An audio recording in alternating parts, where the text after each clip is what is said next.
Assalamualaikum warahmatullahi wabarakatuh. Halo, selamat pagi semuanya. Mendengar suara saya?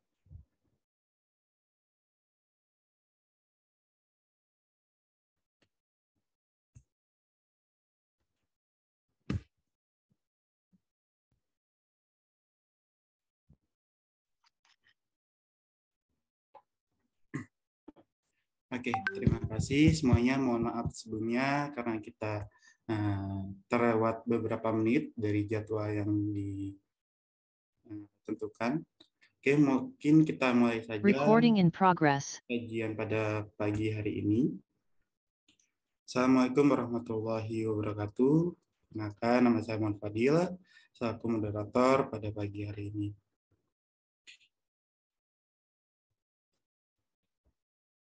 Alhamdulillahirrahmanirrahim. Wassalatu wassalamu ala asrofil anbiya'i wal mursalin wa ala alihi wa sahbihi ajmain amma ba'du. Yang saya hormati Ketua Umum Permahi DPC Tangerang, Abangda Abdurrahman SH. Yang saya hormati narasumber kita yang pertama Abangda Radika Darmarwan SH MH. Dan yang saya hormati Abangda Ferdiansyah dan teman-teman peserta pada pagi hari ini dengan tema perkembangan polemik RKUHP saat ini. Mungkin untuk mempersingkat waktu, kita akan masuk pada rundown acara selanjutnya karena kita sudah melewati beberapa menit setelahnya. Mungkin untuk acara selanjutnya yaitu sambutan yang akan disampaikan oleh Ketua Umum Permahi DPC Tangerang. Kepada Abangda Abdurrahman SH, waktu dan tempat kami persilahkan.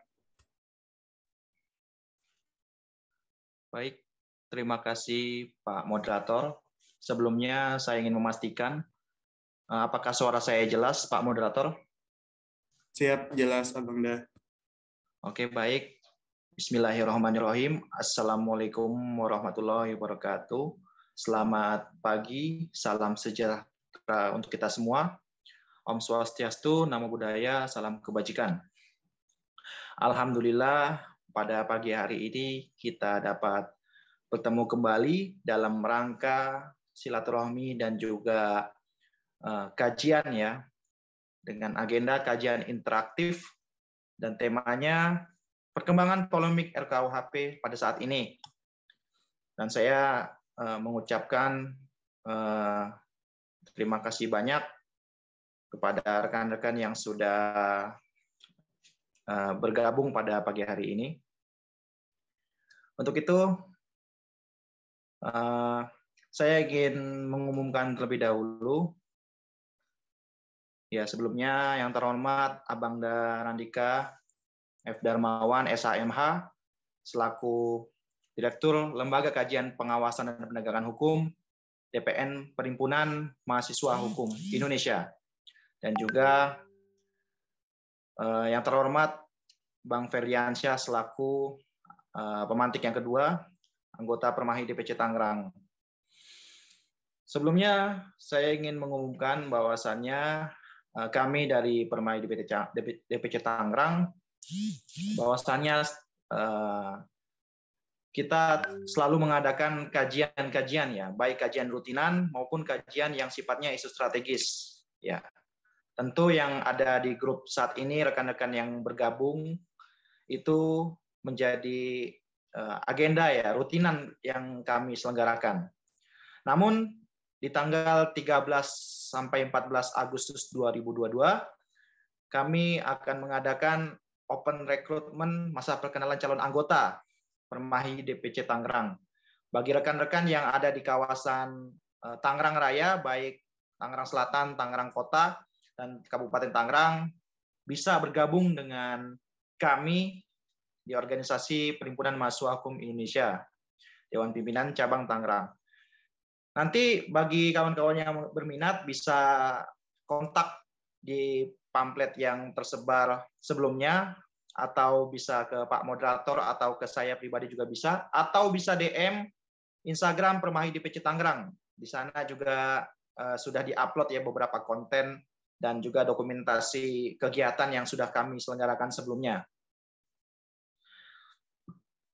Dan mengenai isu polemik RKUHP ya, yang bermula dari tahun 2019 dan terus dipersoalkan sampai saat ini, sehingga menjadi sorotan beberapa pakar ahli hukum dan juga pemerintah ya. Dan Pak Mahfud MD mengatakan bahwasannya RKUHP ini sudah hampir final. Karena yang menjadi persoalan adalah 14 poin itu ya, 14 poin itu karena kalau dibahas seluruhnya per pasal itu memiliki penafsiran yang berlembar-lembar yang bisa sampai beribu-ribu halaman. Namun ini hanya 14 poin dan saya kira pada pagi hari ini ya kita diskusi yang benar-benar intens ya. Jadi kita tidak membahas seluruh yang menjadi polemik RKUHP pada saat ini, namun ada beberapa hal yang mungkin ini bisa menjadi efek yang sangat besar yang nanti akan disampaikan oleh para pemantik ya atau para narasumber. Dan dari pemerintah pun juga memberikan opsi ke depannya bahwasannya ini dikembalikan kepada DPR ataupun disosialisasikan kembali kepada masyarakat. Namun secara realnya kita masih belum tahu ya. Untuk saat ini kita masih menunggu. Dan kita sebagai mahasiswa mewakili masyarakat juga terus mengkaji berulang-ulang dan terus menyuarakan apa yang menjadi hak kita dan jangan sampai ini menyebabkan pembatasan hak kita dan diskriminasi terhadap perlindungan hukum di masyarakat. Ya. Nanti semoga kajian ini bisa menjadi sangat interaktif buat kita semua. Dan saya mengucapkan mohon maaf yang sebesar-besarnya apabila dari penyelenggaraan kami masih banyak kekurangan. Semoga kajian-kajian ini terus kita selenggarakan ya, secara rutin maupun secara insidental ya. Insidental ini palingan yang terkait dengan isu-isu strategis ya, contohnya seperti ini ya. Nanti ke depannya ada isu-isu yang hangat, kita akan persoalkan kembali, kita akan kajian kembali. Dan nantinya hasil ini kita upload di YouTube ya, supaya ini bisa dilihat secara publik. Ya. Dan itu saja dari saya. Wabillahi taufiq wal hidayah. Wassalamualaikum warahmatullahi wabarakatuh.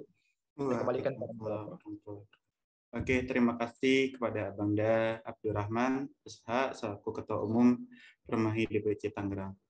Mungkin untuk mempersingkat waktu kita akan masuk saja ke materinya yang akan dibawakan oleh pemantik kita yang pertama, yaitu Abangda Randika F. Darmawan, SHMH, selaku Direktur PPH DPN Perhimpunan Mahasiswa Hukum Indonesia. Kepada Abangda Randika, waktu dan tempat kami persilahkan.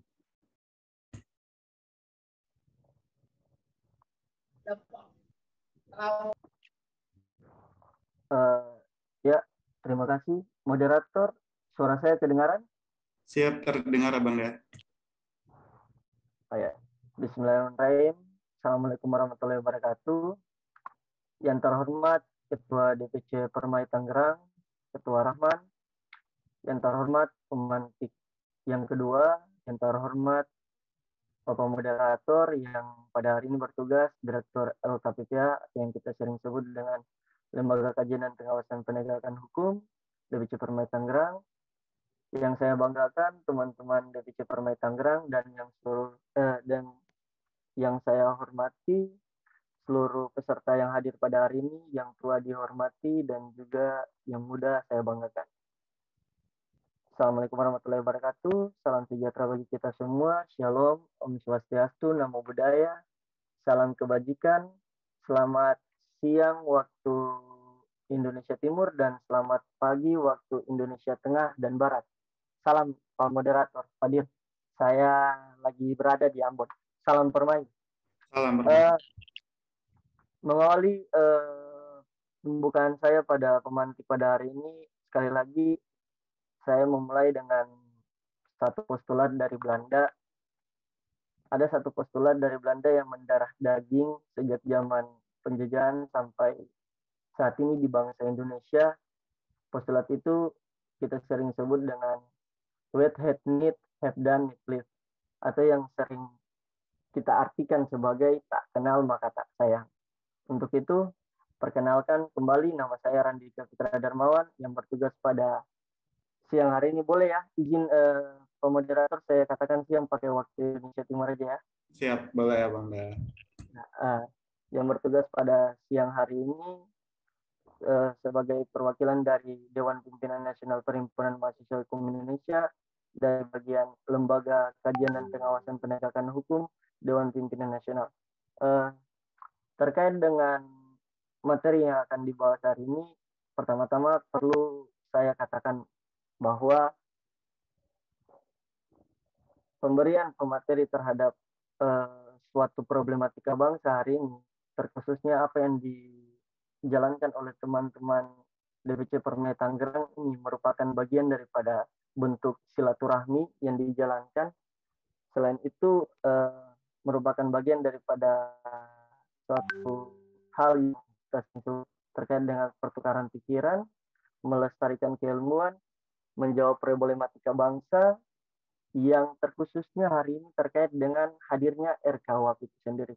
Mungkin untuk lebih membuang waktu, saya minta izin kepada moderator untuk saya langsung masuk kepada PowerPoint yang saya sudah buatkan. Izin ya, Pak Moderator. Siap, silakan Bang.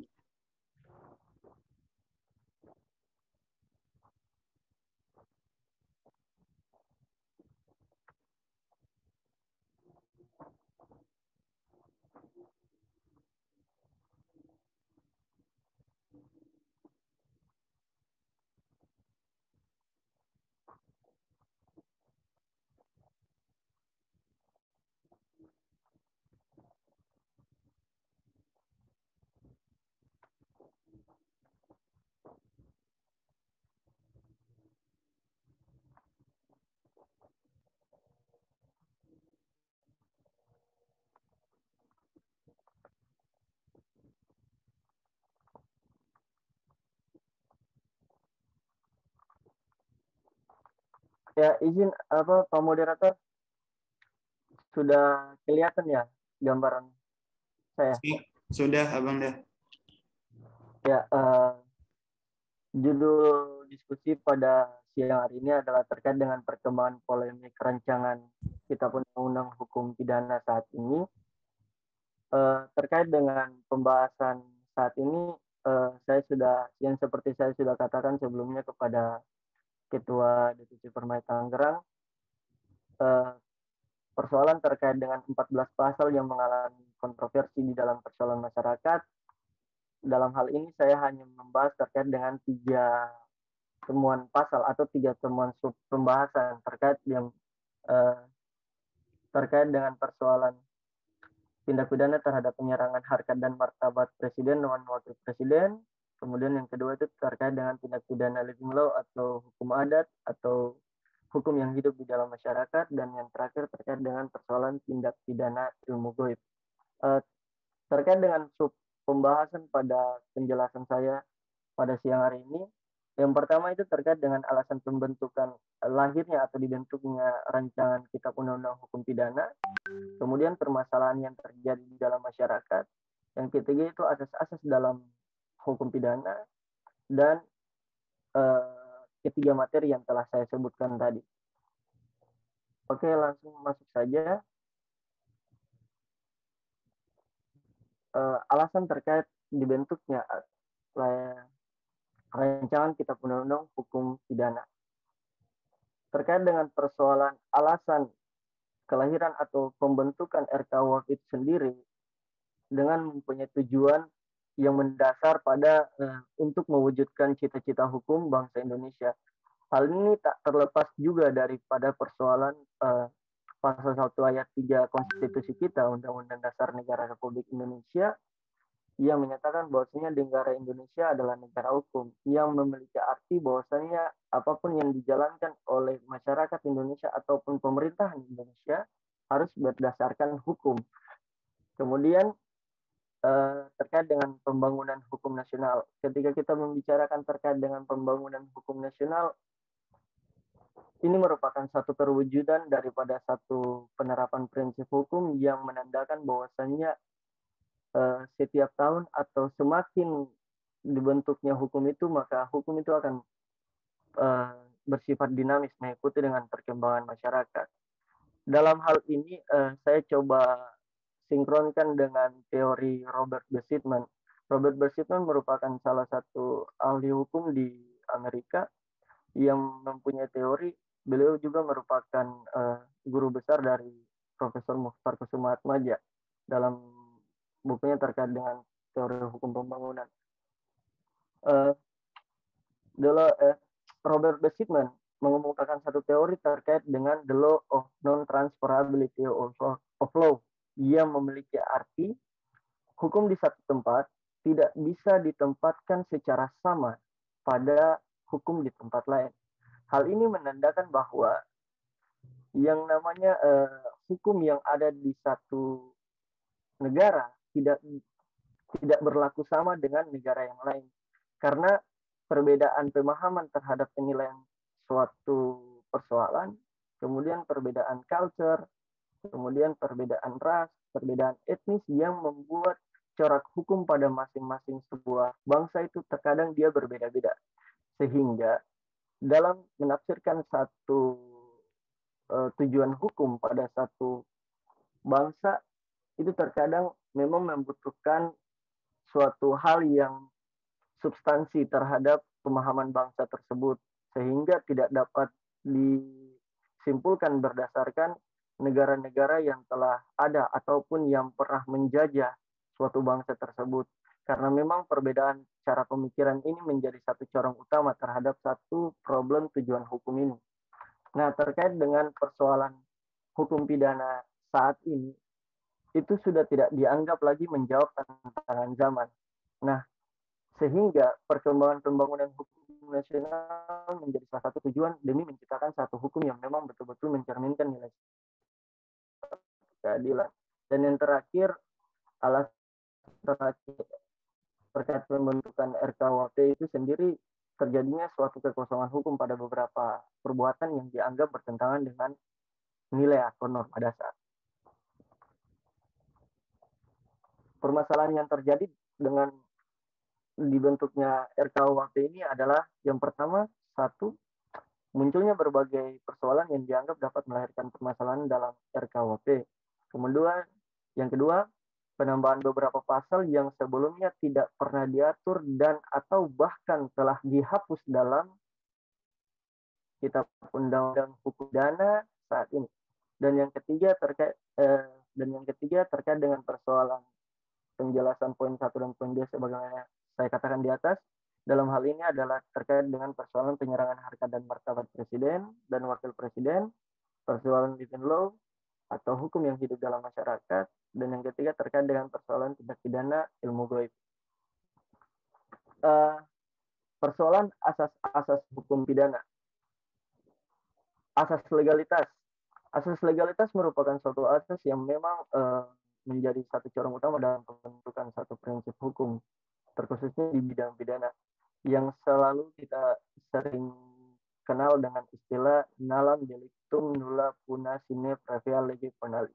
Tidak ada suatu perbuatan yang dapat diberikan sanksi sebelum perbuatan tersebut diatur di dalam peraturan. Nah, terkait dengan asas legalitas ini dibentuk berdasarkan 4 asas umum di dalam prinsip hukum pidana yang kita sering sebut dengan nalam praem nulla puna sine lege certa, yakni undang-undang itu dia tidak boleh multitafsir. Nalam praem nulla puna sine lege stricta, undang-undang itu dia harus ditafsirkan sesuai apa yang ditulis. Nalam praem nulla puna sine lege stricta, undang-undang itu dia harus tertulis. Dan yang terakhir itu nalam praem nulla puna sine lege previa, undang-undang itu dia tidak boleh berlaku surut. Yang kedua terkait dengan asas-asas hukum pidana pada umumnya yang sebagaimana telah ada di dalam KUHP maupun KUHAP saat ini. Dan yang terakhir itu terkait dengan asas no sanction without representation. Asas ini merupakan sebuah asas terkait dengan penerapan sanksi pidana yang wajib hukumnya untuk mendapatkan persetujuan rakyat. Hal ini dikarenakan bahwasannya penerapan terhadap sanksi pidana itu akan dijalankan terhadap masyarakat, sehingga akan wajib hukumnya jika penerapan terhadap sanksi pidana dalam pembentukan peraturan perundang-undangan itu wajib hukumnya mendapatkan persetujuan daripada masyarakat yang akan menjalani peraturan tersebut. Kita masuk terkait dengan tindak pidana terhadap penyerangan harkat dan martabat presiden dan wakil presiden. Tindak pidana terhadap penyerangan harkat dan martabat presiden dan wakil presiden diatur di dalam pasal 218 sampai 220 rancangan Kitab Undang-Undang Hukum Pidana. Ini merupakan tindak pidana yang berjenis delik aduan. Dapat permasalahan yang terjadi terhadap implementasi pasal ini adalah yang pertama itu ada dapat menciptakan sistem pemerintahan yang otoriter ke depannya, dan yang kedua itu pembungkaman terhadap hak menyampaikan pendapat di depan umum. Kemudian lanjut terkait dengan living law atau pengaturan terhadap hukum yang hidup di dalam masyarakat. Pengaturan terhadap hukum yang hidup di dalam masyarakat ini di dalam RKUHP dicetuskan atau dituangkan dalam pasal 601, yakni permasalahan yang saya dapati terkait dengan persoalan pengaturan hukum yang hidup di dalam masyarakat ini adalah yang pertama terkait dengan persoalan lembaga yang akan melakukan penegakan hukum terhadap persoalan tindak pidana living law. Apakah ini adalah instansi kepolisian seperti contohnya kejaksaan, ataukah ini merupakan satu instansi badan pengurus adat dan juga pemerintahan adat, serta akan diputuskan melalui peradilan adat. Yang kedua,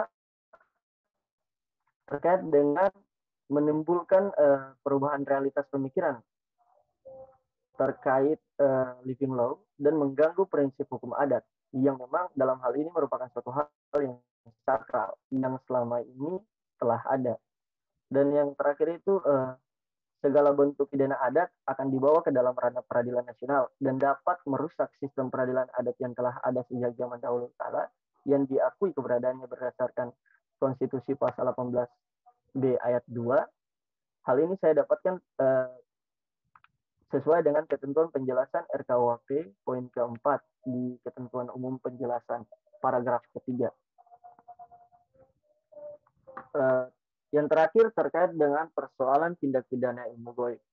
Tindak pidana ilmu goib sendiri diatur di dalam pasal 252 rancangan Kitab Undang-Undang Hukum Pidana. Permasalahan yang terjadi terhadap implementasi pasal ini adalah yang pertama itu terkait dengan pembuktian tindak pidana terhadap orang yang memiliki atau mengatakan memiliki ilmu goib untuk mencelakai orang lain. Yang kedua itu terkait dengan persoalan apakah dapat dikorelasikan suatu perkataan dengan sebuah temuan jika terdapat bukti yang logis antar si pelaku dan korban. Nyatanya prinsip hukum pidana yang selama ini kita anut terkait dengan persoalan bukti itu dia harus jelas. Hal ini didasari dengan asas in criminalibus probationis beden esse luce clariores, yang artinya bukti-bukti dalam perkara pidana itu harus lebih terang daripada cahaya-cahaya.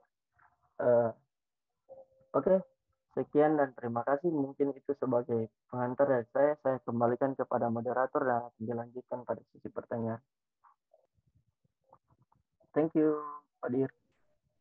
Oke, terima kasih ya Bang Dar. Mungkin teman-teman kita akan lanjut terlebih dahulu untuk ke materi selanjutnya yang akan dibawakan oleh Abang Dar Ferdiansyah selaku anggota Permai DPC Tangerang. Kepada Abang Dar Ferdiansyah, waktu dan tempat kami persilahkan.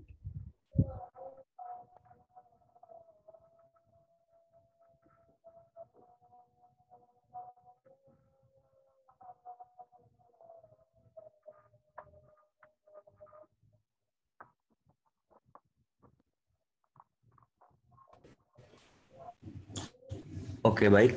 Nah, sebelumnya, apakah suara saya terdengar, moderator? Terdengar, Abang Deh.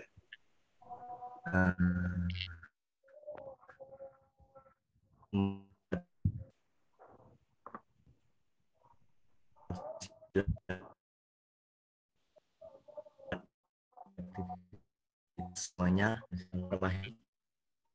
Suaranya terputus-putus, Abang Deh. Mohon maaf sebelumnya. putus-putus ya. Jaringannya kurang bagus di sini. Ah, ini baru jelas.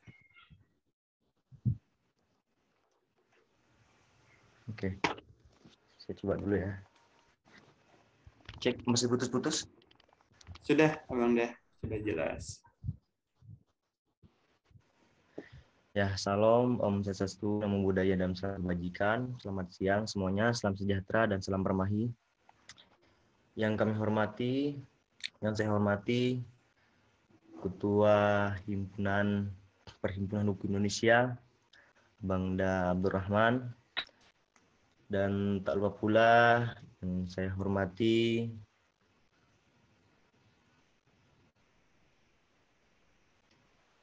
pemantik yang pertama yang tadi sudah memantik, sungguh sangat memberikan wejangan yang sangat luas bagi kita semua, yaitu Abang Da Randika selaku PPH DPN Permahi. Salam kenal Abang. Dan tak lupa pula yang saya hormati Bapak Moderator, Bapak Muhammad Fadli SH, sama izin Abang. Dan tak lupa pula yang saya hormati seluruh teman-teman dari berbagai penjuru, yaitu dari Permahi, dari organisasi lainnya yang turut hadir meramaikan kajian interaktif pada hari ini. Saya ucapkan terima kasih. Tentunya kalau kita merujuk lebih bahas terkait RKUHP, tentunya RKUHP itu kan sudah lama yang mau dibentuk dari tahun 2019, belum kelar-kelar, sehingga banyak politisi-politisi yang ingin mengesahkan RKUHP ini belum dapat persetujuan dari pemangku-pemangku jabatan. Banyak sebetulnya yang memberikan kritikan terhadap RKUHP ini, yang lebih spesifiknya terhadap pasal 218, yaitu terkait penghinaan nama baik presiden dan wakil presiden. Tentunya asas tersebut itu sangat kontroversi dengan apa yang sudah kita ketahui. Seperti halnya kita kan negara demokrasi, ada yang namanya asas equality for the law, semuanya di mata hukum itu sama, rata, entah pemerintah yang paling tinggi, baik itu presiden, MPR, sampai masyarakat yang paling bawah, dari desa sampai pusat, itu sama. Tidak ada bedanya, entah itu presiden dan lain-lain sebagainya. Tapi, kenapa demikian? Tentunya ada suatu kepentingan entah itu kepentingan presiden, kepentingan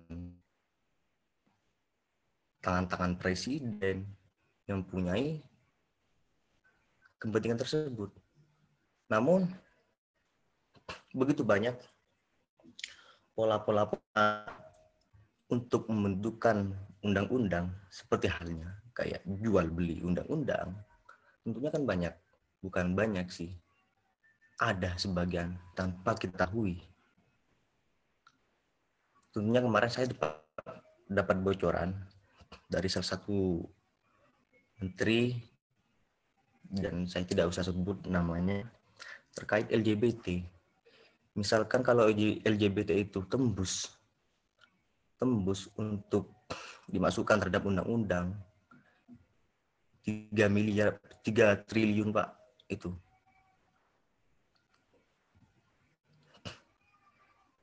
Saya sepakat dengan Bapak Surya Paloh bahwasanya tidak ada yang berani, penguasa-penguasa di negeri ini, yang mengatakan bahwasanya negara yang menganut sistem demokrasi ini sudah masuk terhadap sistem demokrasi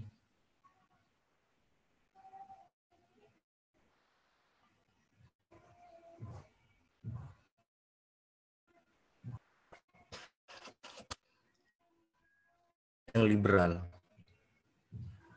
Banyak yang lebih mementingkan dirinya sendiri.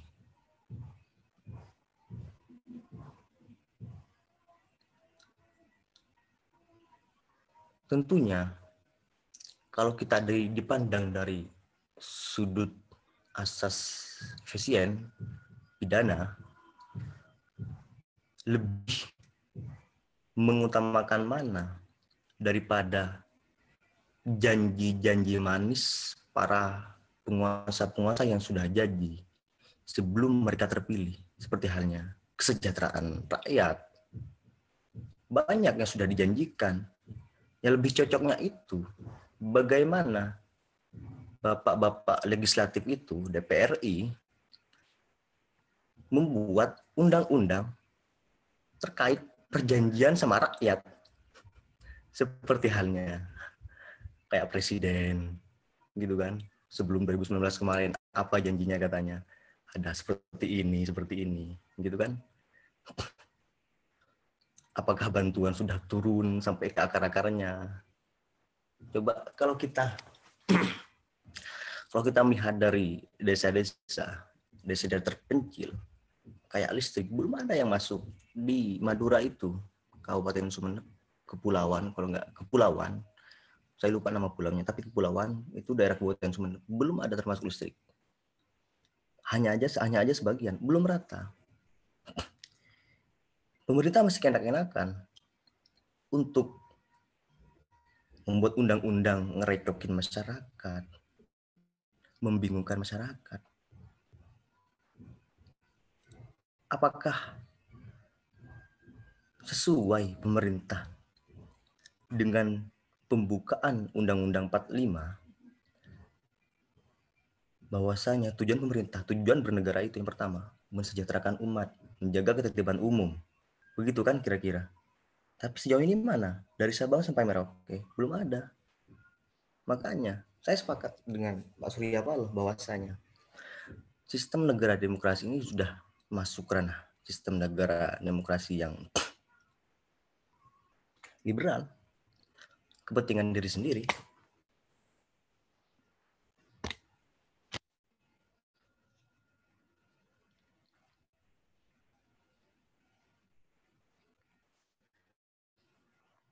Jika sampai RKUHP ini, khususnya pasal 218 disahkan, bahaya untuk kita semua.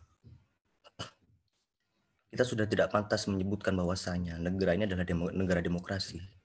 Lebih pantasnya kerajaan, monarki.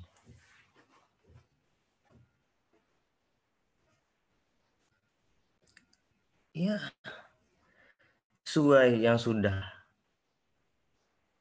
viral filenya, bahwasanya pasal 18 menyatakan bahwasanya setiap orang yang di muka umum menyerang kehormatan atau harkat dan martabat presiden dan wakil presiden dipidana dengan pidana penjara paling lama 3 tahun.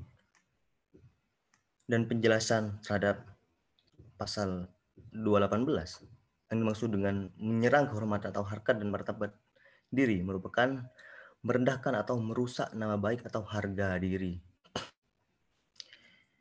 Sebetulnya pasal tersebut ini sangat harus dirujukan terlebih dahulu. Kita mau ke ranah mana?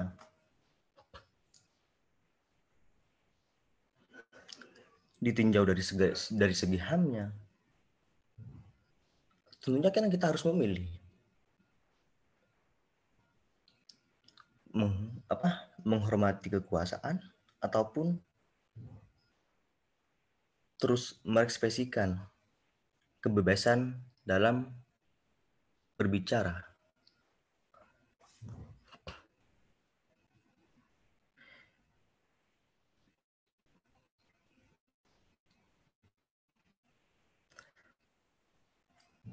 Dalam Undang-Undang 45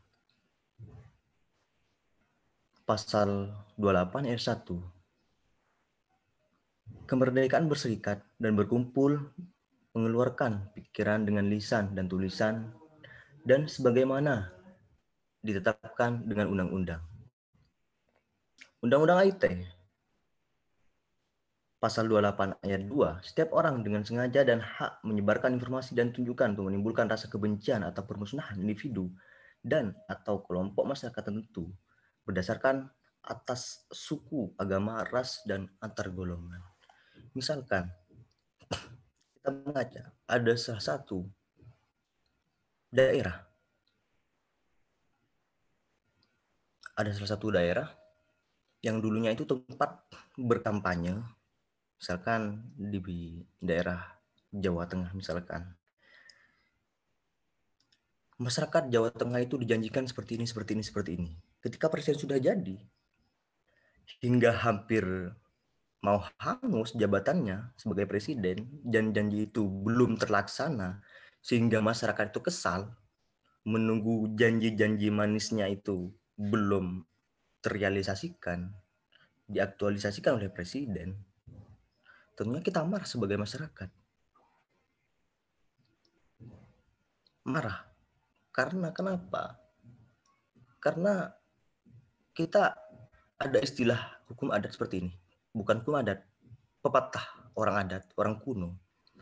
Kalau manusia itu dipegang omongannya, dan kalau hewan itu dipegang talinya. Bukan begitu kira-kira, Abang Dah?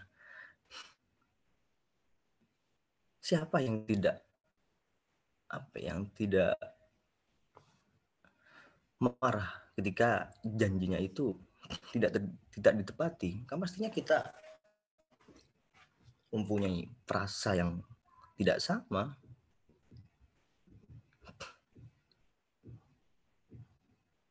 Belum lagi kemarin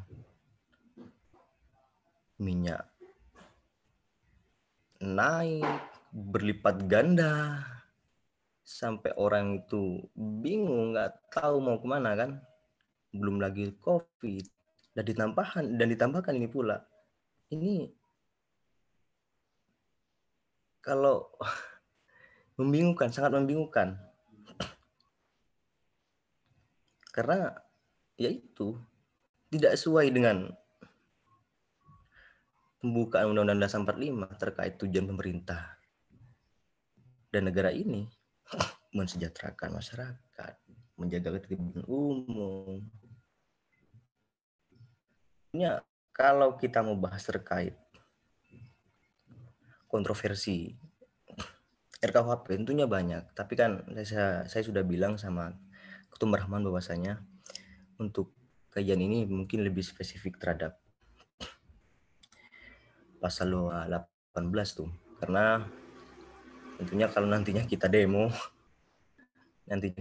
terus bawa coreng-coreng nama gitu kan, sampai kita itu ada hal yang menyakitkan terhadap presiden ataupun pemimpin, bahaya nanti kita, Pak. Nah, saya harapkan dengan kajian ini, dengan kajian teman-teman, ada nilai yang positif. Seperti halnya menyatakan sikap, entah itu dari teman-teman seperti apa. Karena yang sering muncul di permukaan TV gitu kan, atau enggak di DPR pun sendiri, belum ada, entah itu dari organisasi ekstra, paling cuma dari BEM, belum ada tindakan yang signifikan. Apalagi kan kita sebagai Permahi yang notabene itu lebih fokus ke ranah hukum gitu kan, tentunya kita harus memberikan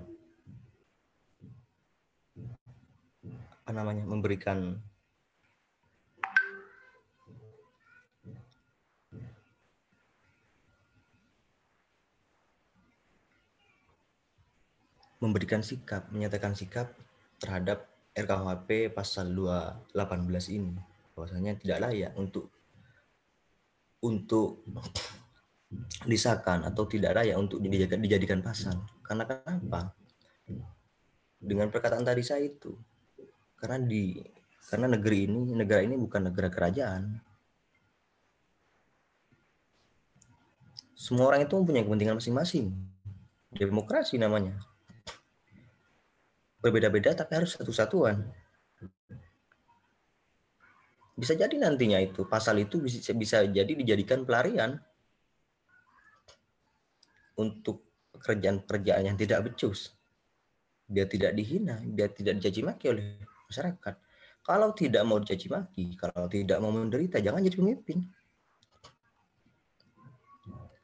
Pemimpin itu menderita, Pak. Ya, kalau nggak mau menderita, nggak ada beban negara, beban moral, beban masyarakat, beban lainnya. Tidur, mending jadi pengusaha, mikir diri sendiri, tidur di kamar sama istri sama anak juga berkumpul. Mungkin itu saja pengantar dari saya. Kurang lebihnya nanti kita lebih ke diskusinya, interaktifnya, dan saya harap kita tidak terlalu monoton gitu kan, kira-kira saling memberikan masukan, saran, dan sebagainya. Mungkin itu saja yang dapat saya sampaikan. Kurang lebihnya jika ada tutur kata yang kurang berkenan, saya mohon maaf sebesar-besarnya. Terima kasih Bapak Moderator. Wallahul muwaffiq ila aqwamit thoriq. Wassalamualaikum warahmatullahi wabarakatuh. Waalaikumsalam warahmatullahi wabarakatuh. Terima kasih Bunda Ferdi atas materi yang telah disampaikan ini. Ya, untuk teman-teman, mungkin kita akan membuka sesi tanya jawab. Mungkin untuk sesi pertama ini kita akan buka 3 pertanyaan. Untuk teman-teman yang ingin menanyakan kepada pemantik kita yang pertama dan yang kedua, bisa langsung aja ketik di kolom chat atau langsung melambaikan tangan di layar laptop atau HP kalian. Mungkin dari teman-teman apakah ada yang mau bertanya?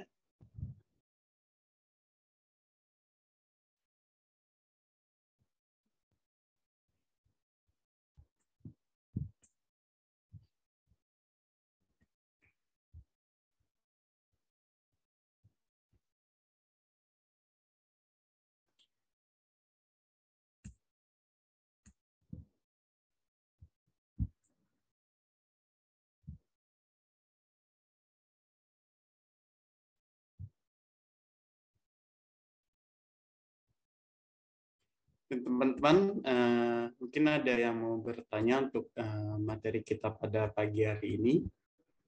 Untuk sesi pertama kita buka 3 pertanyaan dahulu ya.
Sambil nunggu yang lain, coba saya izin bertanya ya. Boleh. Baik, terima kasih Pak Moderator. Sebenarnya bagaimana ya pandangan para narasumber jika seandainya RKUHP ini benar-benar lolos ya? Karena walaupun demikian, seperti kalau kita lihat aturan-aturan yang menjadi rancangan yang menjadi kontroversial, tentu sudah pernah ya yang lolos begitu aja gitu tanpa adanya pengkajian dan juga sosialisasi ya. Seperti Omnibus kemarin, yaitu ini kan menyebabkan apa ya beberapa aturan yang sangat kontroversial ya. Kebetulan kemarin kan kita membahas hukum lingkungan ya, di situ kan sangat bermasalah sekali ya. Jadi tumpang tindih antara undang-undang lingkungan hidup ya, lingkungan hidup dengan Omnibus Law ini kan bermasalah gitu. Adanya tumpang tindih. Nah, apabila misalnya RKUHP ini benar-benar disahkan, apa yang akan terjadi dan bagaimana sikap para narasumber menghadapi ini? Gitu aja. Oke, Terima kasih. Oke, terima kasih pada Ketum Rahman. Mungkin akan dijawab oleh Abang Darandika terlebih dahulu kali ya. Untuk Abang Darandika, waktu dan tempat kami persilahkan.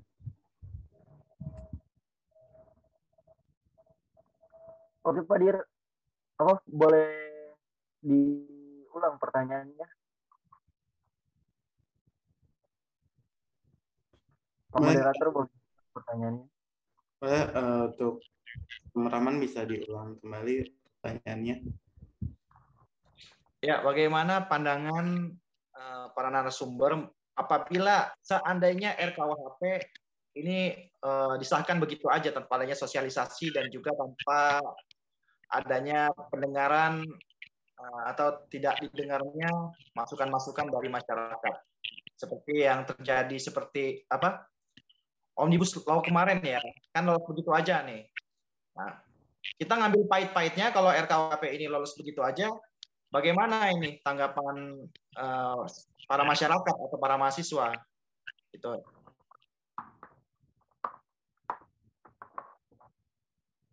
Mungkin itu Abang Da cukup jelas pertanyaannya. Oke, terima kasih Pak Ketua Rahman. Sudah lama sekali ini baru ketemu lagi, walaupun cuma di dunia virtual ini, Pak Ketua. Hormat. Pak Ketua ini teman pun juga ini kemarin.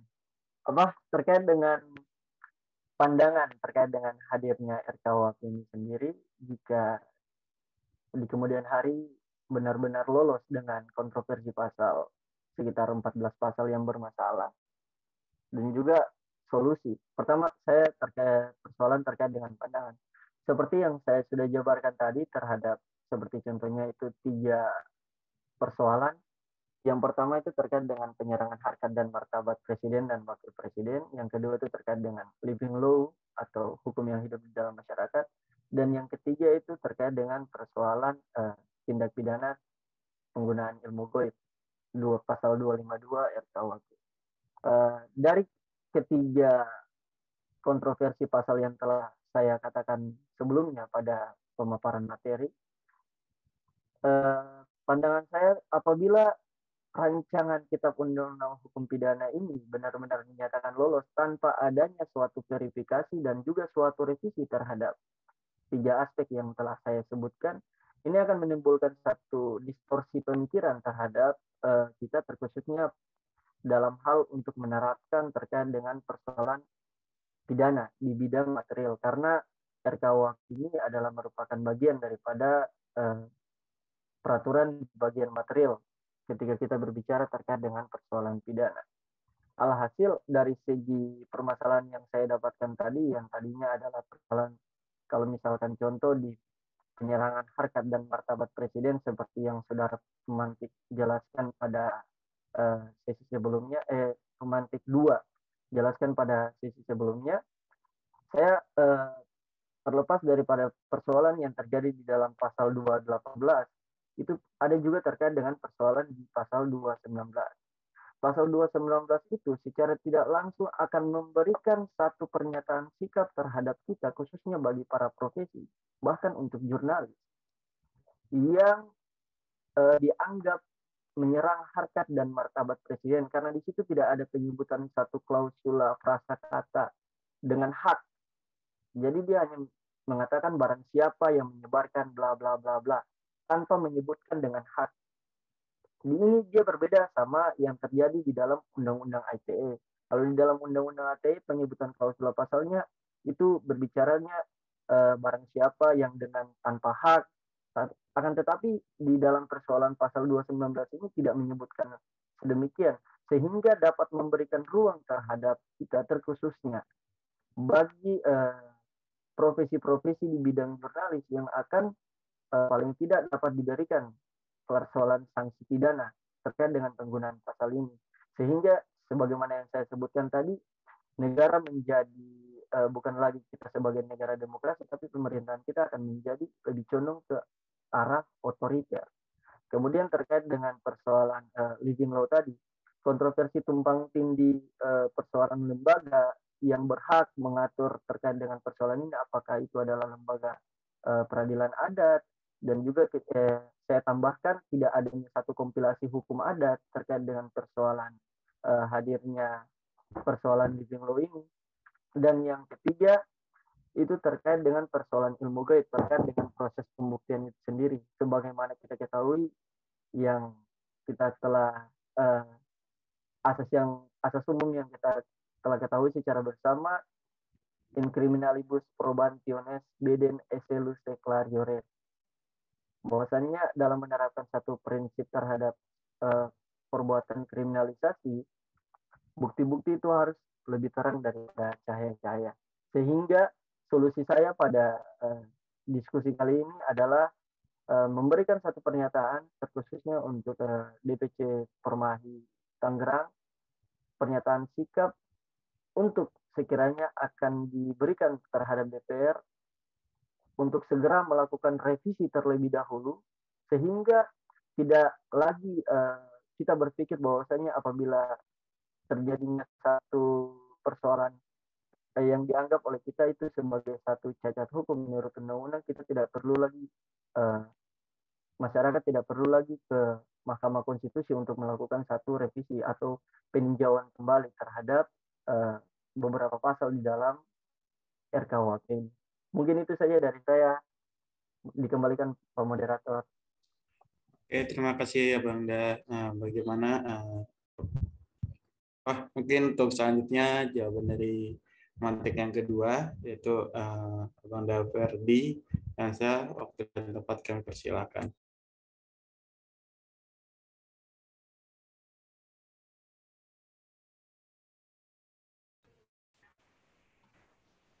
Ya, izin. Yang mungkin misalkan nantinya sini jadi gol gitu kan, jadi gol resmi dinyatakan dan disahkan, ya maka bahaya bagi kita. Benar kata Bapak pemantik Bang Pemantik pertama, bisa kena. Semua kena, entah itu jurnalis, bisa jadi lembaga antar lembaga, jadi intinya saling turan antar legislatif, bisa jadi yudikatif kan, bisa jadi kan. Ya kalau misalkan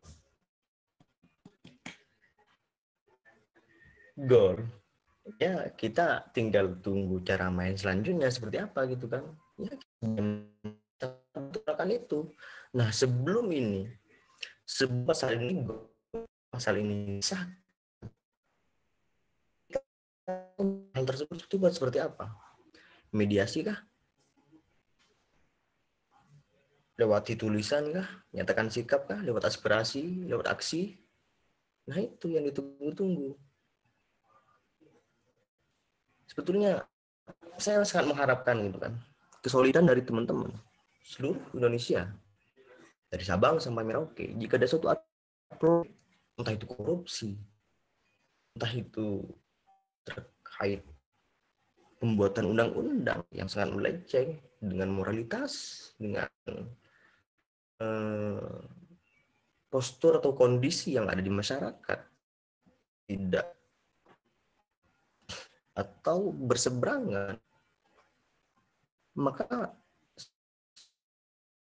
inginkan itu masyarakat itu kompak dalam mengawal itu. Tentunya kan musuh terbesar kita kan di negara ini kan ada 3 KKN, kolusi, korupsi, dan nepotisme. Terkadang di suatu lembaga yang ada yang punya kasus korupsi gitu kan, sudah real, nyata dan konkret, terkadang hanya 1, 2, 3, 4, 5, 6 orang gitu kan, banyak. Ataupun masyarakat yang tidak acuh terhadap pemerintahan sekarang ini, entah itu ada korupsi, udahlah gitu kan. Pasti kalau masyarakat itu bilangnya modal politik lah, juga banyak juga kemarin kan, itu berapa juta habis gitu kan, udah biasa. Mau korupsi dan kebiasaan-kebiasaan buruk itu terjadi di negara ini? Tentunya kan tidak. Kita kan sebagai mahasiswa maha tahu, harus tahu, intelektual, terusnya kan biar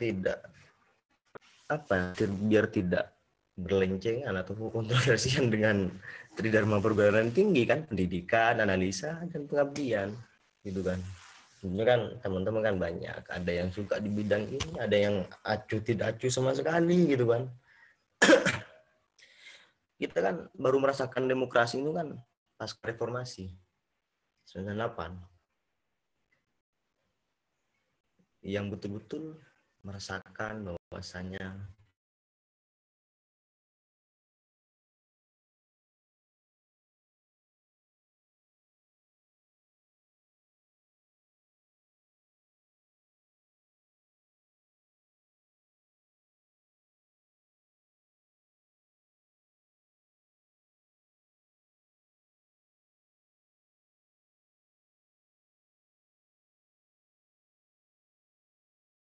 tur kayak jadi ini segala macam. Recording in progress. Kita harus memberikan hal-hal yang positif terhadap teman-teman kita yang kurang responsif terhadap polemik-polemik yang ada di negara kita. Kita namanya juga masyarakat civil society kan, saling mengingati, ya saling memberikan inovasi-inovasi, motivasi-motivasi. Sama juga pemerintah, juga dari pemerintah, masyarakat sampai pemerintah juga seperti itu. Kan juga banyak pemerintah yang mengatakan bahwasanya masyarakat kita ini terlalu ini, terlalu itu, terlalu nyaman dengan hal ini, terlalu monoton. Kan ada. Tapi kenapa nggak dibahas di pasal itu? Jika pemerintah melakukan pencemaran nama baik terhadap masyarakat, gitu kan, akan dipidana bla bla bla bla. Nggak ada. Sangat asas equality for the law gitu kan. Udahlah gitu kan. Penting kita buat undang-undang apa ya, yang ikrar janji gitu kan. Khususnya untuk pemerintah. Dan kita tidak dinahkodai dengan janji-janji palsu. Mungkin itu saja, Pak Moderator. Oke, terima kasih ya Bangga Ferdiansyah. Bagaimana untuk Ketua Rahman atas jawaban dari pemantik 1 dan 2? Apakah sudah paham? Siap. Aman. Ya, untuk teman-teman peserta, apakah ada pertanyaan? Bisa langsung aja, mungkin open mic dan langsung ditanyakan saja.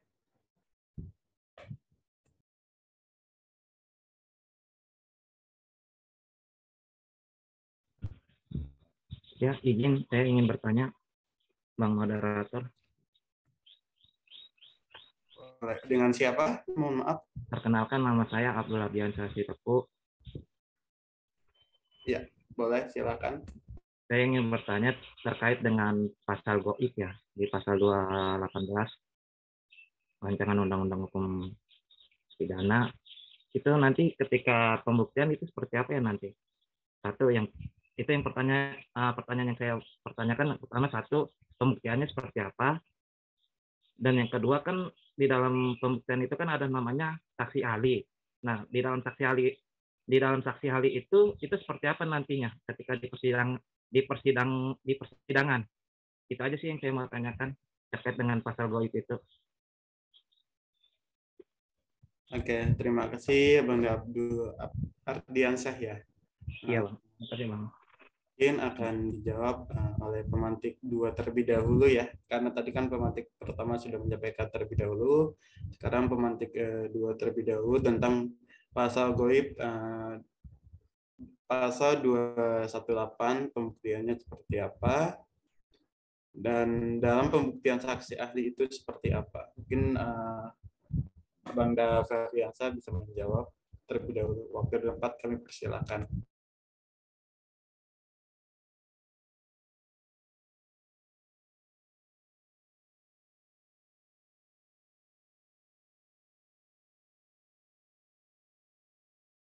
Ya, izin moderator, mungkin lebih contohnya ke Pak Randika dulu, Bang Randika dulu ya. Ini saya belakangan. Oh, boleh. Pasal gaib. Mungkin untuk Bang Randika, ini bisa dijawab pertanyaannya tadi tentang pasal goib. Itu pembuktiannya seperti apa? Dan dalam pembuktian kan terdapat saksi, salah satunya saksi ahli, itu seperti apa? Mungkin Bang Randika.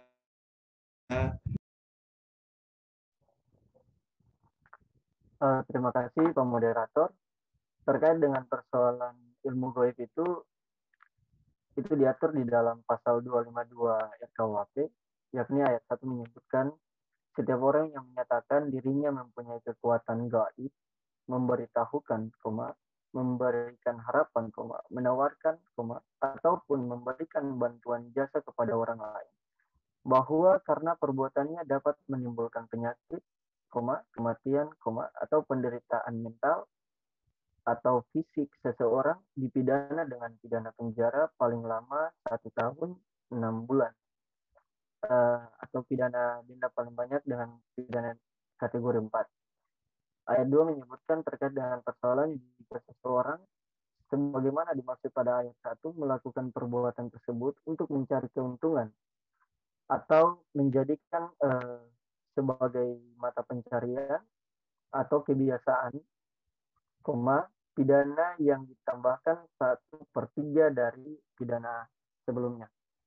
Terkait dengan proses pembuktian, terkait persoalan pasal 252, saya mengerti apa maksud daripada pemerintah dalam pembuatan pasal ini. Berdasarkan hasil interpretasi gramatikal dari pasal 252, ini menyebutkan terkait dengan proses pembuktiannya adalah dengan menggunakan lebih condongnya ke arah persoalan terkait dengan pembuktian subjektif.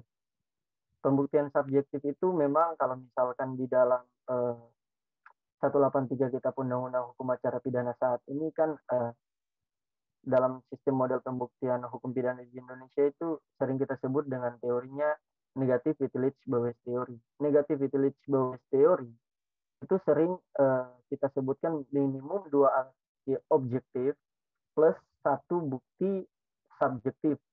Minimum 2 alat bukti subjektif itu yang kita sering sebut terkait dengan 2 alat bukti objektif, maksud saya 2 alat bukti objektif itu yang sering kita sebut dengan 2 object on ref element plus 1 subjektif on ref element yang berdasarkan pasal 186 Kitab Undang-Undang Hukum Acara Pidana yang dalam bahasa Belandanya itu Eigenwaarneming van de Rechter.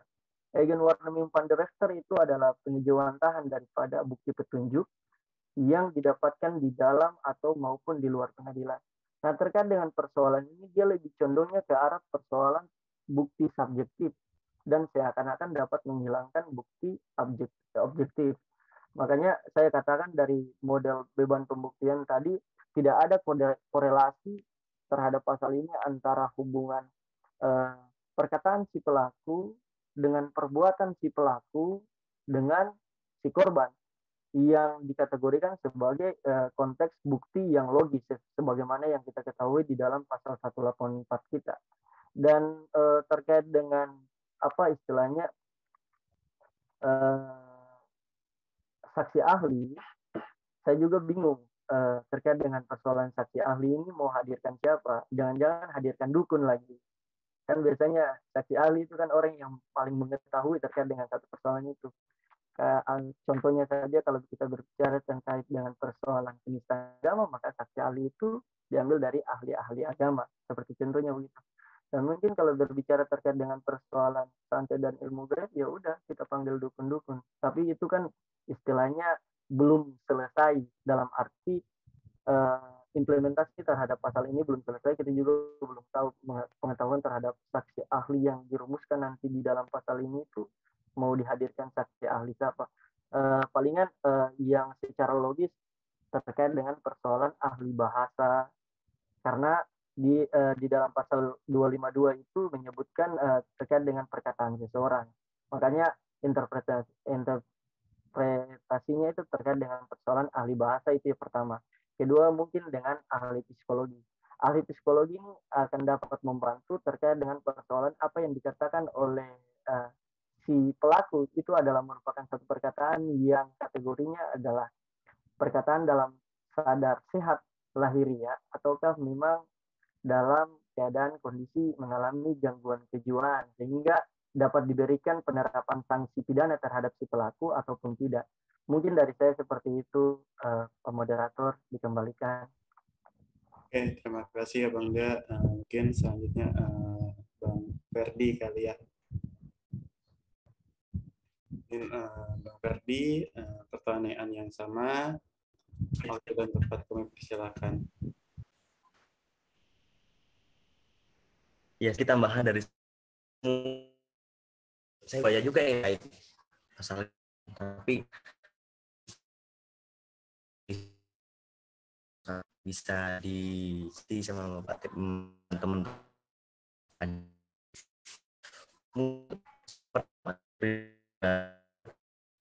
Mohon maaf Abang Da, suaranya terputus.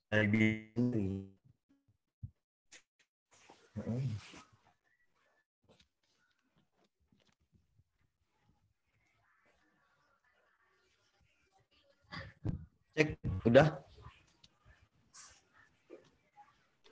Halo, cek. Sudah tidak Bang Da?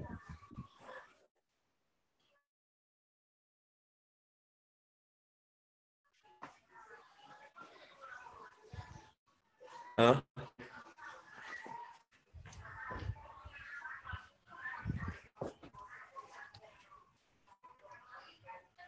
Apakah suara saya terdengar?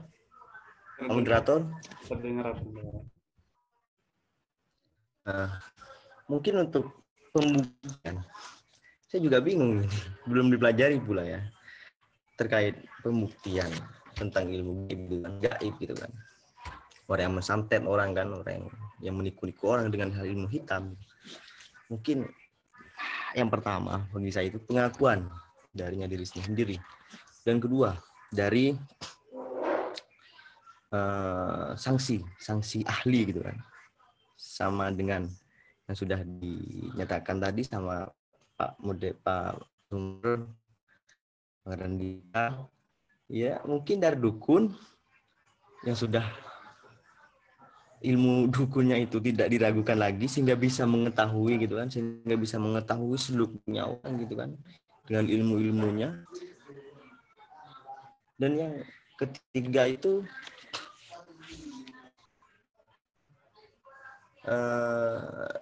dari lingkungannya, atau enggak kan dari lingkungan, bisa jadi kan melakukan hal-hal dengan ilmu gaib gitu kan, pastinya ada sebagian garis besar di lingkungannya itu, entah di tetangganya, orang-orang sekitar, istrinya, pasti tahu Enggak, bahkan tidak tahu apapun. Dan juga saya ingin sistem pengadilannya seperti apa, cara memutuskannya. Mungkin nanti hakim bisa jadi harus ilmu santet juga berarti ya, ilmu gaib. Harus masif, bukan cuman ilmu pidana, perdata, agama dan lain sebagainya, tapi juga apa ya, juga harus bisa gitu kan. Harus bisa betul-betul bisa nantinya kan, dan tidak salah memutus.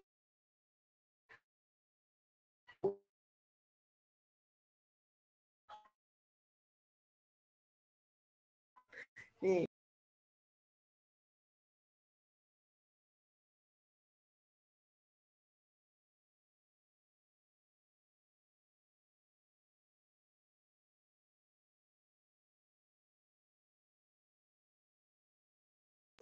halo, cek Pak Moderator. Ya, Mungkin itu saja Pak Moderator jawaban saya. oke. Terima kasih ya Bang Da. Bagaimana untuk Bang Da Abdul Ardiansah atas jawabannya? Apakah sudah paham? Ya, saya kira ya sedikit paham sih, cuman saya ada yang mau saya tanyakan kembali terkait dengan gaib ya. Dimana kan ilmu gaib kan pada dasarnya pada tujuannya itu kan berarti pembunuhan ya, yang dilakukan secara tidak langsung atau melalui perantara, yaitu melalui adanya ilmu lain selain yang kita lihat. Nah, pertanyaannya selanjutnya yang saya mau tanyakan itu berarti kan di situ kan ada pasal 55 dan pasal 56 ya, turut serta. Nah, pertanyaan saya, yang turut serta ini, setan ini, apakah bisa dikategorikan sebagai uh, suatu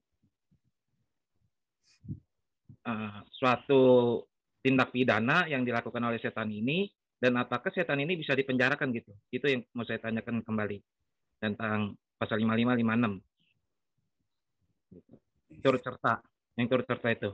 Baik. Terima kasih. Mungkin saya sedikit menjawab kali ya.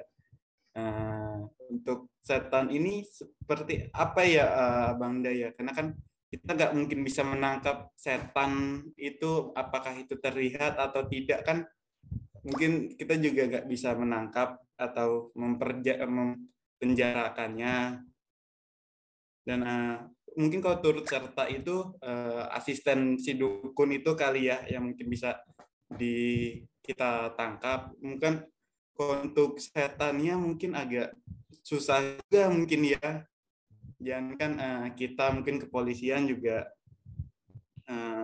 sedikit susah, meskipun kita tangkap dan masukkan ke penjara, apakah setan itu akan kapok ataukah bisa kabur atau tidak kan kita juga tidak mengetahui, karena kan mungkin setan itu kan berupa makhluk halus yang tidak kita bisa lihat atau bisa kita raba. Mungkin itu Abanda, apakah terjawab? Berarti kalau misalnya setan itu tidak turut serta, berarti ini masuknya pembunuhan biasa dong, bukan pembunuhan berencana. Sedangkan kan kalau misalnya ilmu santet kan berarti kan ada pihak kedua, bukan hanya dia sendiri. Itu seperti apa itu nantinya? Oke, mungkin dari pemateri kali ya bisa menjelaskan kali ya. Mungkin untuk Abanda Randika mungkin bisa bantu menjelaskan waktu dan tempat kami persilakan tentang turut serta si setan ini, apakah bisa ditangkap atau siapa sih yang bisa dikatakan turut serta dalam hal ini. Oke, mungkin Abanda waktu dan tempat kami persilahkan. Terima kasih moderator, pertanyaan yang sungguh menarik ya, dan juga pemikiran yang luar biasa. Terkait dengan persoalan pasal 252 itu sendiri, itu kan menyangkut hanya bagi setiap orang. Dan tujuan hukum pidana ini hanya untuk orang maupun badan hukum, sebagaimana dijelaskan subjek dalam hukum itu adalah perorangan ataupun badan hukum.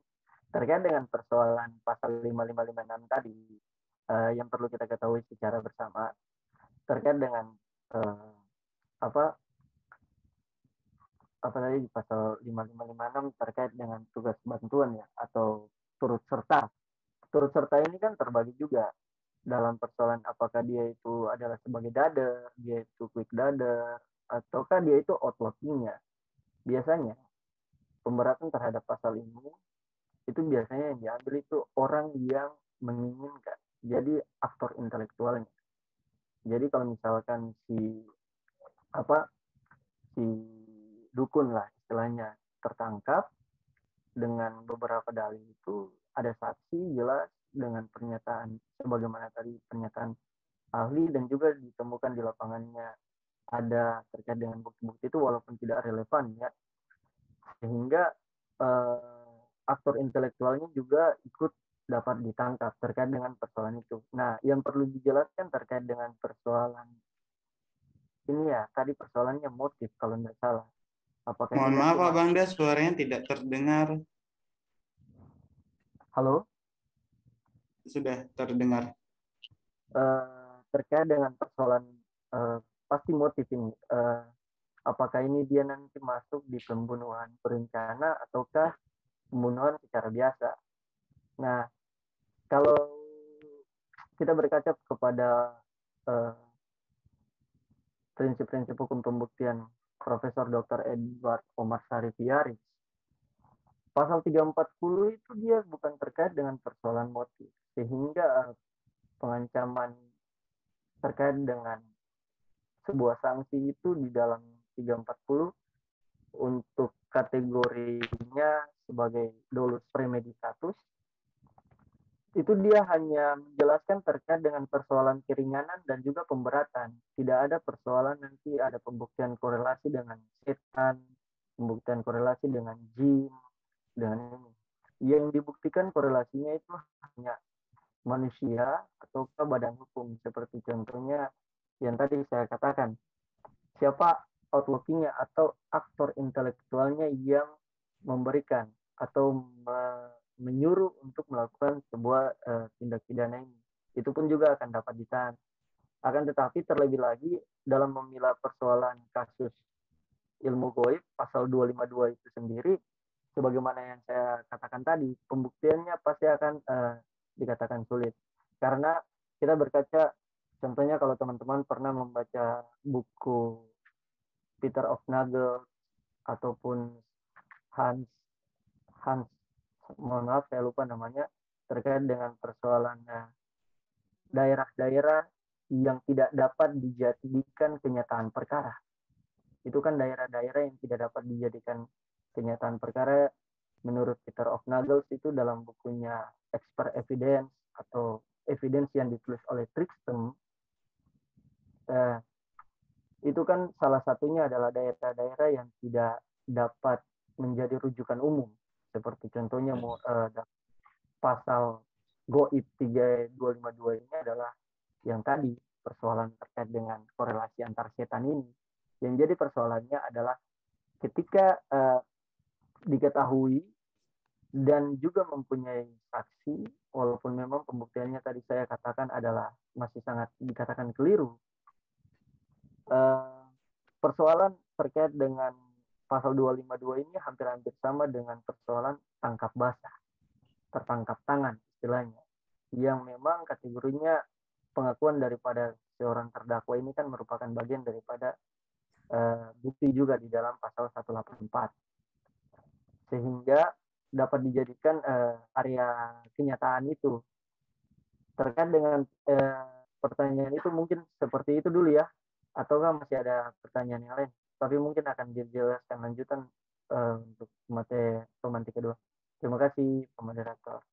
Oke, terima kasih Bangda. Mungkin pemantik kedua, Bangda Ferdiansyah, bisa juga membantu menjawab pertanyaan dari Bangda Abdul Ardiansyah. Waktu dan tempat kami persilahkan.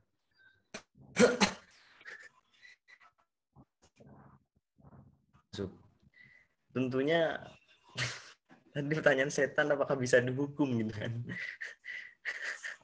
Ya, kira-kira begitu ya moderator. Apakah setan dapat dikatakan turut serta? Jika tidak turut serta, apakah ini merupakan pembunuhan biasa bukan pembunuhan berencana. Mungkin itu. Iya, masuk ya. Kalau emang kalau setan dikatakan ikut serta ataupun dikatakan atau berencana ya, kira-kira ya, berencana, kira-kira begitu, berarti penyidik ataupun lawyernya atau si penyidik itu harus bisa melihat makhluk halus gitu kan, harus bisa menerawang gitu kan, bisa membuka mata batin gitu kan, untuk melihat apakah setan itu bisa ikut serta dalam suatu tindak pidana pembunuhan gitu kan kira-kira. Tapi kan apakah di sini ada gitu kan pasal yang menerangkan bahwasanya setan bakalan dihukum jika terlibat dalam kasus pembunuhan gitu kan. Santet. Tentunya kan faktor terjadinya santet itu yang pertama. Kurangnya iman kita, dan yang kedua kurangnya kepercayaan kita terhadap kepercayaan kita, misalkan agama. Nah, itu terjadinya faktor karena ilmu gaib. Apakah ilmu gaib itu benar? Enggak benar, Pak. Bertentangan pula dengan kita kan, sebagai kita cowok gitu kan, sebagai kita manusia gitu kan.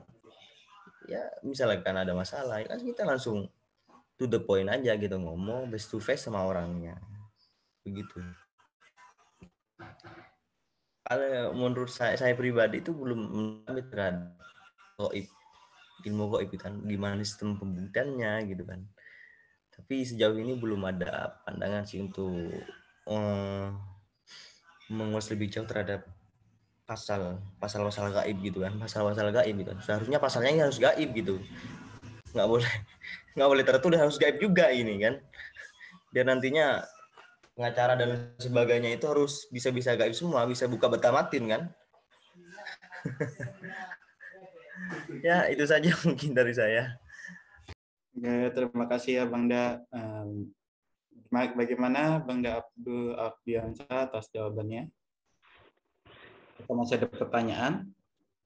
Ya baik, menurut saya sih kalau pasal gaib seperti kayak kasus Sumanto ya, pada zaman dulu itu kan, Sumanto kan pada dasarnya dia kan makan orang. Pada saat itu hukum kita itu tidak ada yang berbicara tentang makan orang ya.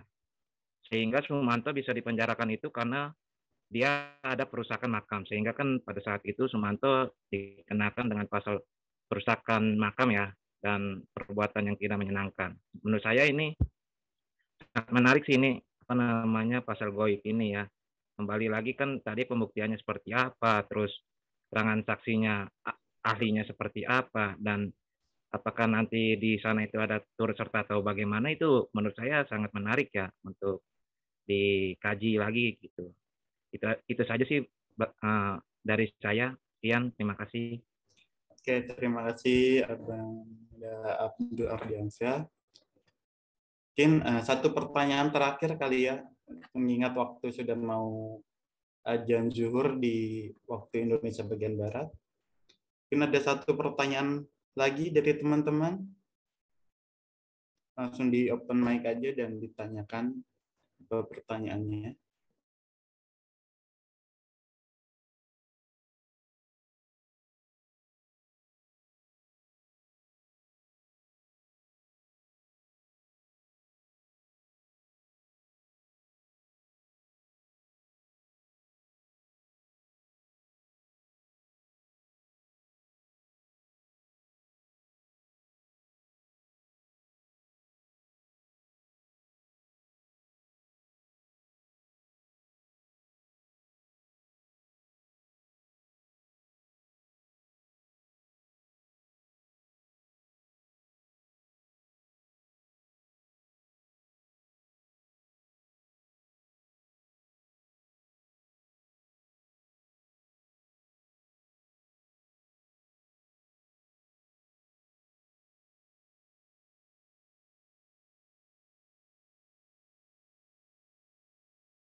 Oke, mungkin kalau tidak ada izin Bangda pemantik, saya ingin menanyakan, menurut narasumber, apa sih urgensi RKUHP ini sehingga ada beberapa pasal-pasal yang dikatakan keliru,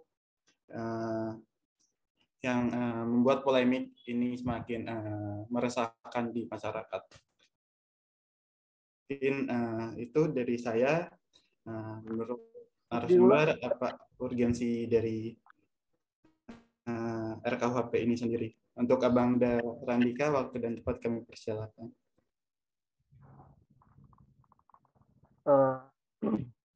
Terima kasih moderator. Jika ditanya terkait dengan urgensi KUHP itu sendiri, sebenarnya seperti yang sudah saya katakan sebelumnya ya, dalam mewujudkan satu cita-cita hukum dengan memang berpegang teguh pada prinsip bangsa Indonesia, sudah seharusnya dibuatlah satu bentuk kitab undang-undang hukum pidana yang dalam hal ini dia menjerumuskan segala macam perbuatan yang dianggap logis untuk masyarakat Indonesia. Nah, terkait dengan kontroversi 14 pasal yang tadinya saya jabarkan terkait dengan 3 subpasal ini, urgensi yang paling penting saat ini adalah bagaimana caranya agar sekiranya persoalan terhadap pasal ini diketahui juga oleh seluruh kalangan masyarakat, serta pasal-pasal yang dianggap bermasalah ini dilakukan revisi terlebih dahulu sebelum dibuatlah atau diberikan satu penomoran terkait dengan legal standing RKUHP ini sendiri, sehingga dalam mewujudkan satu perlindungan hukum itu kan ada namanya perlindungan hukum di bidang preventif. Nah, ini fungsi daripada perlindungan hukum di bidang preventif yang tadinya kita jalankan sebelum pembentukan rancangan kitab undang-undang hukum pidana itu selesai, sehingga kedepannya tidak menimbulkan polemik lagi. Saran saya kepada teman-teman, ini udah boleh langsung masuk di sesi closing ya, atau masih ditahan? Ini mungkin langsung closing kali ya, karena kan dari tadi juga belum ada yang menanya. Ini sesi terakhir untuk pertanyaan terakhir, Abang Dan. Oh ya, thank you, Pak Dir. Iya, terkait dengan persoalan saran saya terhadap teman-teman DPC Tangerang, teman-teman Dewan Pimpinan Cabang Tangerang Perhimpunan Mahasiswa Hukum Indonesia harus menjadi poros utama dalam mengawal persoalan terhadap problematika beberapa pasal di dalam RKUHP itu sendiri. Mungkin juga Ketua Rahman bisa menambahkan terkait dengan persoalan turut sertanya setan dan juga beberapa hal yang memang tadi kita sudah bahas, ataukah nanti kita pembuktiannya secara gaib terkait dengan persoalan pasal-pasal ini, sehingga kedepannya tidak lagi menimbulkan satu permasalahan di dalam masyarakat. Serta akhir kata dari saya, tetap teman-teman untuk DPC Permai Tangerang terkhususnya, terlepas daripada teman-teman yang hadir pada siang hari ini, untuk tetap progres, tetap berpegang teguh pada anggaran dasar anggaran rumah tangga, dan juga tidak ikut serta dalam upaya untuk pembuatan satu peraturan-peraturan yang dianggap meresahkan masyarakat, serta memberikan rasa keadilan untuk masyarakat. Karena ikuti prinsip saya, ada anak pakai bajunya lambang burung Garuda. Bangsa ini tak akan pernah maju jika bukan karena kita para pemuda. Mungkin itu saja dari saya. Bila taufiq wal hidayah. Wassalamualaikum warahmatullahi wabarakatuh. Salam sejahtera bagi kita semua.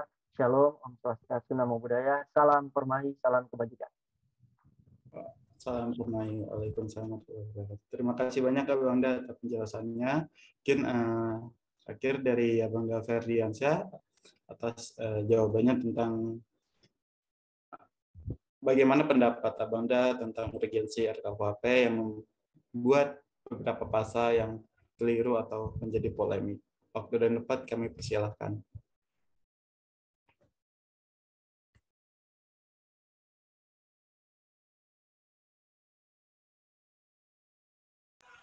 Ini sekaligus closing statement ya.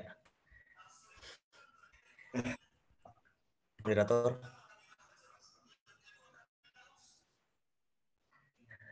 Ya, mungkin mengapa? Apa sih urgensinya terkait pembaharuan? Saya katakan pembaharuan terhadap RKUHP gitu kan, pasal atau hukum pidana kita. Karena hukum pidana Indonesia itu meliputi untuk mengetahui tujuan yang bersifat politik, di mana suatu rancangan undang-undang negara Indonesia bersifat secara nasional, mencakup seluruh aspek masyarakat dengan keanekaragaman berdasarkan Pancasila. Tentunya kita sebagai anak hukum tentunya kan paham terhadap asas kepastian dan kemanfaatan itu. Tujuan adanya RKUHP ini, terutama pasal 218, tentunya kalau kita analisis lebih dalam, manfaatnya apa? Dan kemanfaatan terhadap masyarakat itu apa? Tentunya dari yang kita ulas dari tadi itu, tentunya lebih fase ini lebih condong ke individualis kan, ke individual hanya satu orang. Maka dari itu banyak masyarakat ataupun aktivis-aktivis yang menolak terhadap RKUHP ini, terutama pasal 218. Ya mungkin itu saja yang dapat kami sampaikan. Assalamualaikum warahmatullahi wabarakatuh. Salam Om Swastiastu, salam Permahi, dan salam kebajikan. Waalaikumsalam warahmatullahi wabarakatuh. Oke, terima kasih untuk Abangda Randika Darmarwa dan Abangda Ferdiansyah atas waktu yang telah memberikan kepada kita semua. Nah, mungkin teman-teman kita masuk ke sesi terakhir, yaitu untuk dokumentasi. Sebelumnya saya ingin menyampaikan kesimpulan yang mana bahwa terbentuknya RKUHP dengan alasan memiliki tujuan untuk mewujudkan cita-cita hukum bangsa Indonesia. Bagaimana pula diatur pada pasal 1 ayat 3 Undang-Undang Dasar Negara Kesatuan Republik Indonesia 1940.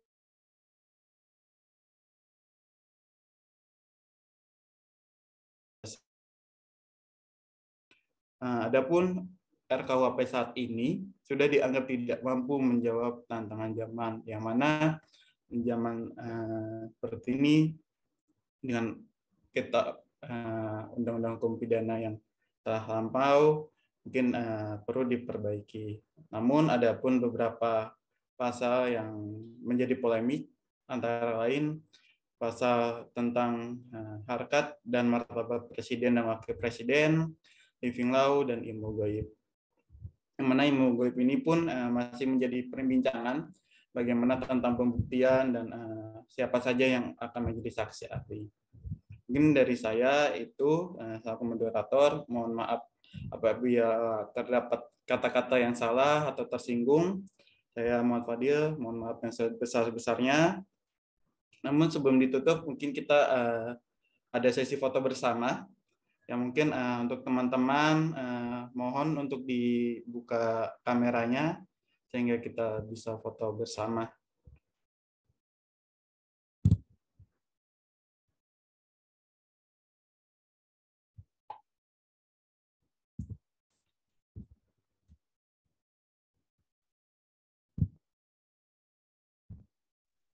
Yuk, semuanya kita open cam.